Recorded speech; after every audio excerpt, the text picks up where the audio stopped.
Our sign language interpreter tonight is Marisha Witi, and we begin the corridors of justice. Tonight, the Court of Appeal after the Court of Appeal declined to suspend a High Court ruling that had declared Azimio la Umoja as the majority in the National Assembly. Following your instruction. In his argument, Wetang'ula had indicated that the ruling had severely disrupted parliamentary operations.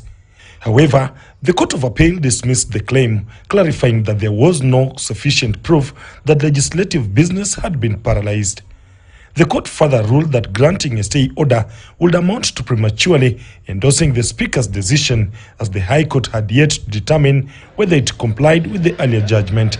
Honorable Speaker. However, the Court of Appeal declined to pronounce itself on the matter regarding Wetang'ula's dual role as a Speaker of the National Assembly and the leader of Ford Kenya. Mbele Odhiambo, take the floor. The Friday's ruling comes a month after the Nairobi High Court declared Azimio la Umoja One Kenya coalition as majority in the National Assembly, adding that Wetang'ula had violated the law in granting the majority leadership to Kenya Kwanza. Elsewhere, the Supreme Court has affirmed the Court of Appeal's order outlawing 3 laws passed by the National Assembly without the Senate's consensus.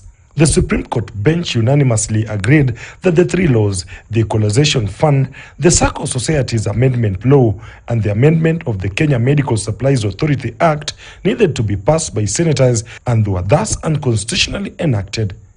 However, they gave Parliament an 18-month grace period to amend the Sacco Societies Act 2018 as the law affected co-operations of saving societies. According to them, the problem was the procedure, not the substance of the law, and hence it did not have any extensive effect on the affected parties. Bramwell Bire, KTN.